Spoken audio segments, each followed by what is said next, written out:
Hello everyone, this is Rashika Singh.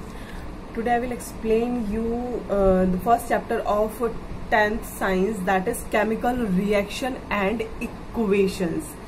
Chemical reactions क्या होते हैं ये आप डे टू डे लाइफ में अपने डेली देखते हो बच्चों, और इसकी इक्वेशंस जो है हमारा इसका जो इक्वेशन को करना, इसको लिखना और इसका स्केल बनाना, ये सब हमारा भी अब आएगा। इस चैप्टर में हम सीखेंगे कि इक्वेशंस कैसे बनाते हैं और कैसे उसको ठीक किया जाता है। फिलहाल केमिकल रिएक्शन क्या होता है, जैसे अगर हम डे टू डे लाइफ में देखें, अगर हम दूध रख देते हैं रूम टेम्परेचर पे तो वो कब तक रहता है। अगर हम रात को भूल जाएं उसको रख के तो सुबह अगर उसको हम बॉईल करते हैं तो वो फट जाता है, मोस्ट प्रोबेबली फट ही जाता है। कभी कभी नहीं भी होता ऐसा, लेकिन मोस्टली ऐसा होता है कि अगर हम बहुत गर्म अगर हमारा मौसम है और उसको हम दूध को छोड़ दें, अगर बाहर फ्रिज में रखना भूल जाएं तो वो सुबह जब हम उसको बॉईल करते हैं तो फट जाता है। तो वो दूध ना रह के अब वो कुछ और हो गया, उसकी पूरी की पूरा नेचर, उसकी आइडेंटिटी चेंज हो गई। अब हम उस दूध से चाय नहीं बना सकते हैं, ना उस दूध को हम बच्चे को दे सकते हैं पीने के लिए, क्या बेटा दूध पी लो। तो वो कम्प्लीटली उसका जो नेचर है, उसकी आइडेंटिटी है, वो चेंज हो चुकी है। यही चीज होती है केमिकल रिएक्शन, जो कि हमें दिखाई नहीं देती। आपने फिजिकल और केमिकल दो रिएक्शंस आपने प्रीवियस क्लास में अपने पढ़ा होगा। फिजिकल चेंज को हम फिजिकल रिएक्शन बोलेंगे और केमिकल जो भी चेंजेस होते हैं उनको केमिकल रिएक्शन के अंदर इंक्लूड करते हैं। फिजिकल प्रॉपर्टीज और ये सब आपने फर्स्ट चैप्टर में ही पढ़ा है अपने 9th में, और अब केमिकल रिएक्शंस आप इस क्लास में आप इसको कंप्लीट करेंगे। फिजिकल में हमने देखा था कि जो साइज और शेप होता है वो चेंज हो जाता है। जैसे हम वुडन चीजों से सपोज टेबल बनाते हैं, चेयर बनाते हैं, तो फिजिकल चेंज है जो कि हम देख सकते हैं उसे और कर सकते हैं। केमिकल रिएक्शंस क्या होते हैं, जो केमिकल चेंजेस होते हैं वो हम देख नहीं सकते हैं, वो सिर्फ होता है। दूध से दही बन जाना, हमें पता है कि दूध से दही बन गया, दैट्स इट। दही बने हुए देखते हैं हम, उसे होता कैसे है वो हम अपने नेक्ड आई से नहीं देख सकते हैं, ठीक है। अब अगर हम सेकंड एग्जांपल लें, जैसे कोई आयरन का तवा या कुछ ऐसा है जो लोहे का है, वो हम रख दें हवा में, तो हवा और पानी दोनों से मिलके वो उसमें जंग लगना चालू हो जाता है और वो धीरे धीरे धीरे धीरे धीरे खराब हो जाता है, फिर वो हमारे किसी काम का नहीं रहता। इसलिए मोस्टली हम जो अपने दरवाजे होते हैं और ये खिड़कियां होती है, इसको हम पेंट करके रखते हैं। क्यों? क्योंकि पेंट जो होता है वो जो आयरन है उसको रिएक्ट करने से रोकता है ऑक्सीजन और वाटर से, ठीक है। तो ये जो जितनी चेंजेस होती हैं ये कंप्लीटली जो सामान की आइडेंटिटी है, जो उसका नेचर है, उसको कंप्लीटली चेंज कर देता है। इसलिए जो है इसको केमिकल रिएक्शन बोलते हैं, इसी चीज को केमिकल रिएक्शन बोलते हैं। अच्छा, अगर हम ग्रेप्स रख दें घर में, अगर हम ऐसे ही रख देते हैं तो वो एकदम खट्टे हो जाएंगे, फर्मेंटेड हो जाएंगे वो, तो ये भी एक केमिकल रिएक्शन ही है, ठीक है। उसके बाद हम खाना पकाते हैं। खाना अगर हम पकाते हैं, हमारे पास अभी कच्चा खाना होता है, दाल चावल, और पकने के बाद उसका रूप ही अलग हो जाता है, बिल्कुल उसकी नेचर और आइडेंटिटी चेंज हो गई, तो that is also a chemical reaction. अच्छा, फूड डाइजेस्ट होता है हमारे बॉडी में, ये आपने अपने प्रीवियस क्लास में पढ़ा होगा, डाइजेशन प्रोसेस पूरा। तो फूड जो हमारे बॉडी में डाइजेस्ट होता है, ये बिगेस्ट केमिकल रिएक्शन मुझे लगता है कि हमारे बॉडी के अंदर जो होता है डेली का, वो हमको पता होना ही चाहिए।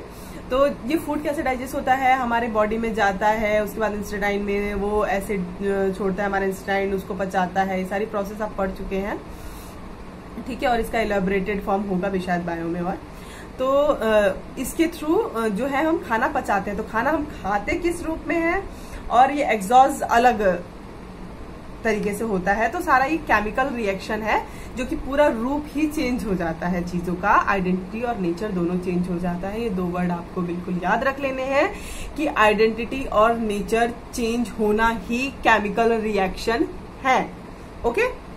अच्छा, वी रिस्पायर, हम सांस लेते हैं, वो भी तो एक रिएक्शन ना, हम देखते नहीं है, बस वो हमारी बॉडी के अंदर जाता है और हम ऑक्सीजन लेते हैं और कार्बन डाइऑक्साइड को छोड़ते हैं, ठीक है।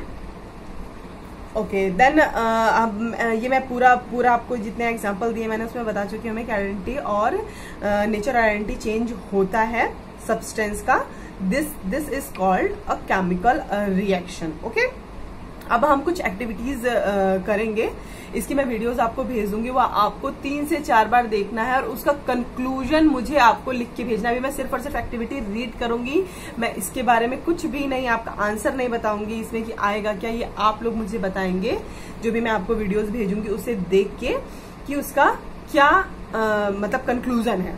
कोई भी चीज हम एक्टिविटीज या प्रैक्टिकली ही करके कर सकते हैं, पर इसमें केमिस्ट्री में कुछ एक्टिविटीज ऐसी हैं जो कि हम अभी घर पे तो नहीं कर सकते हैं बच्चों, जब हम स्कूल में मिलेंगे तो will do it in laboratory. तो अभी क्या है इसमें, फर्स्ट आपकी जो एक्टिविटी है उसके थ्रू मैं आपको एक्सप्लेन, मैं सिर्फ एक्टिविटी पढ़ूंगी, I will not explain today. तो फर्स्ट एक्टिविटी क्या है इसमें कि आपको एक मैग्नीशियम रिबन लेना है।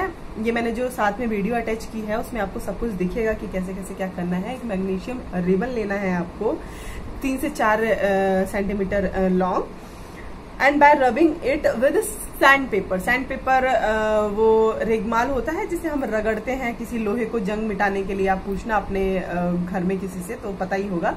तो उससे हम उसको साफ कर लेते हैं, उसके बाद हम उसको एक्टिविटी में यूज करते हैं जो कि है मैग्नीशियम रिबन। हम उसे रब करके साफ क्यों करते हैं, इसलिए करते हैं ताकि वो और उसके जो और भी इंग्रेडिएंट हो वो उसके साथ इन्वॉल्व ना हो, सिर्फ और सिर्फ हमारे पास मैग्नीशियम रिबन हो और हमारे पास ट्रू रिजल्ट आए, इसलिए ठीक है उसको हम रब करते हैं। Hold it with a pair of tong, burn it using a spirit lamp और burn and collect the ash form. मतलब जो रिबन है उसको आपको एक फ्लेम लेना है, उसके ऊपर जलाना है और आपको देखना है कि वो क्या उसके बाद रिजल्ट दे रहा है। आप देखेंगे व्हाइट फ्लेम निकलेगा और उसके बाद उसका जो राख है वो हमारी कलेक्ट होगी। और वो कलेक्ट किस में करना है, हमें एक वॉच ग्लास लेनी है। वॉच ग्लास क्या होती है, कांच के सॉसर जैसा होता है, ठीक है। अच्छा, मोस्टली जो केमिकल हमारी जो केमिस्ट्री में एक्टिविटीज होती हैं वो हम कांच की चीजें लेके ही करते हैं। कांच की चीजें लेके हम क्यों करते हैं, क्योंकि जो भी कांच की चीजें होती हैं वो लेस रिएक्टिव होती हैं। मतलब कि अगर हम इसमें हमारा राख जो आएगी मैग्नीशियम रिबन की वो, या फिर हम कुछ भी HCl रख रहे हैं या कुछ भी हम ऐसा रख रहे हैं, तो अगर हम स्टील या किसी ऐसे बर्तन में रखते हैं तो वो खुद ही रिएक्ट हो जाएगा उससे और वो पूरा उस केमिकल का जो अपना आइडेंटिटी और नेचर है वो खुद वैसे चेंज कर देगा। इसलिए हम मोस्टली जो कांच की चीजें यूज करते हैं क्योंकि कांच लेस रिएक्टिव होता है, इसलिए हम मोस्टली कांच की चीजें ही यूज करते हैं फॉर आवर एक्सपेरिमेंट्स, ठीक है।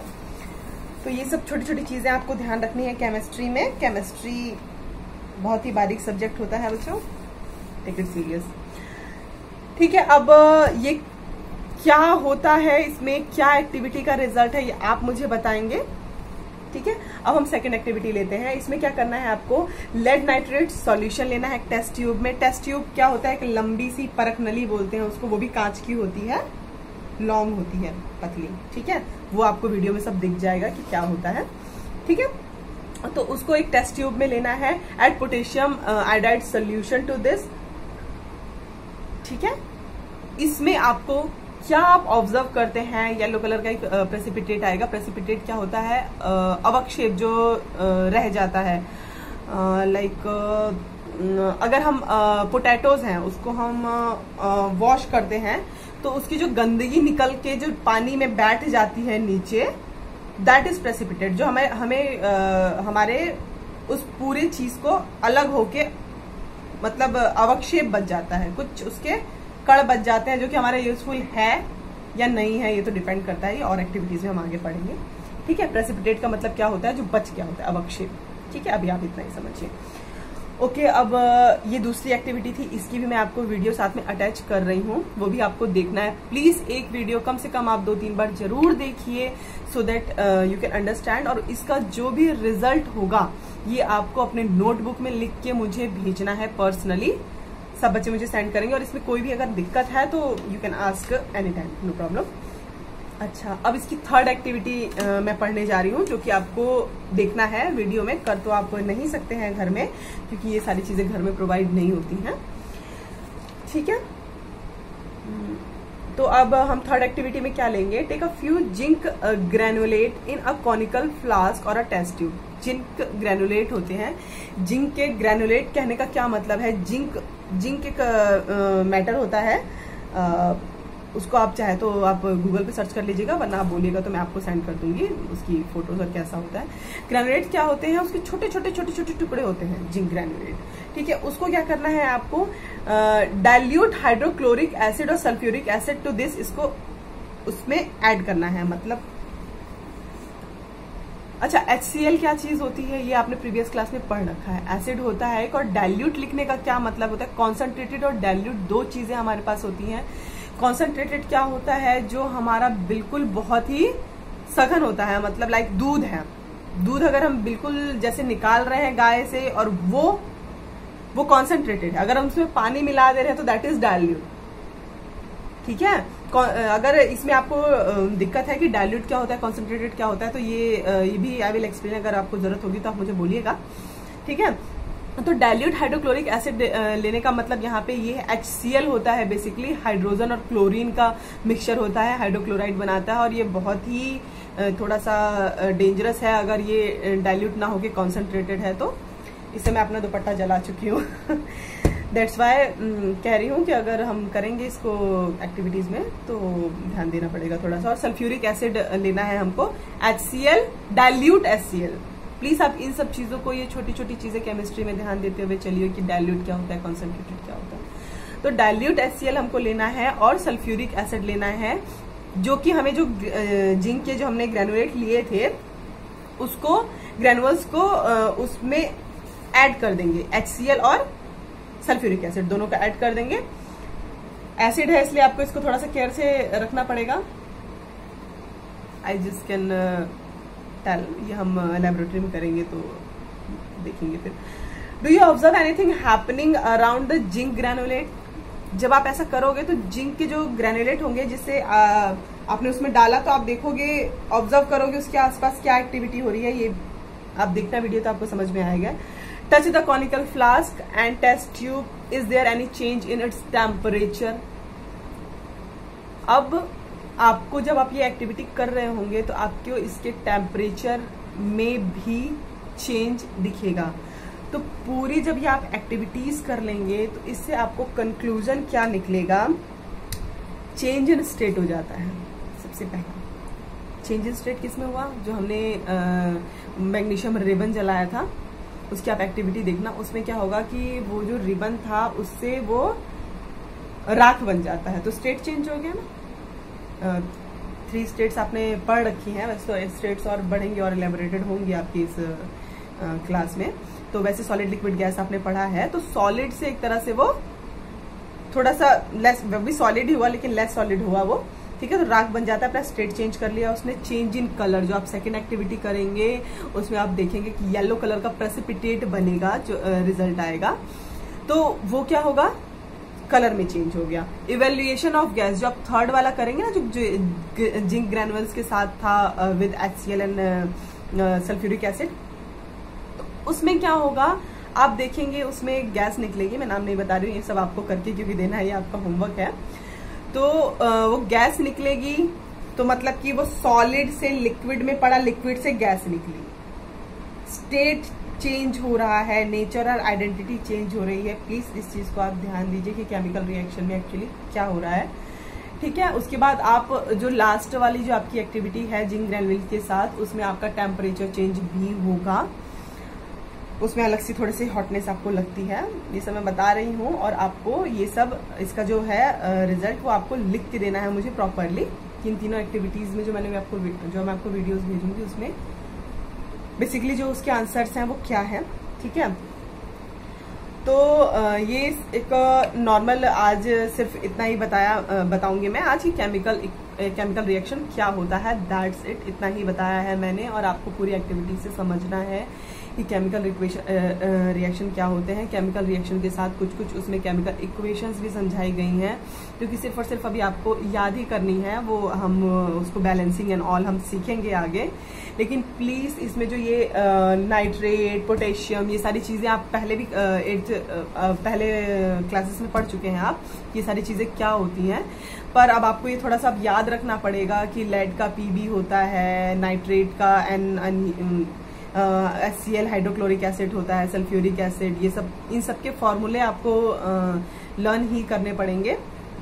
बाकी इसको मैं मतलब बैलेंस करना भी बताऊंगी, और प्रीवियस क्लास में भी पढ़ चुके हैं इसको कि फॉर्मूला कैसे लिखना चाहिए, और बैलेंसिंग में अभी आपको सिखाऊंगी। ठीक है, तो बेसिकली हमारा आज का सिर्फ और सिर्फ इतना ही टॉपिक था कि केमिकल रिएक्शन चीज होती क्या है, और इसका हम डेली लाइफ में बहुत सारे केमिकल रिएक्शंस हम देखते हैं, बहुत सारी चीजें हमारे आसपास डेली चेंज होती रहती हैं जिसको हम इग्नोर कर देते हैं।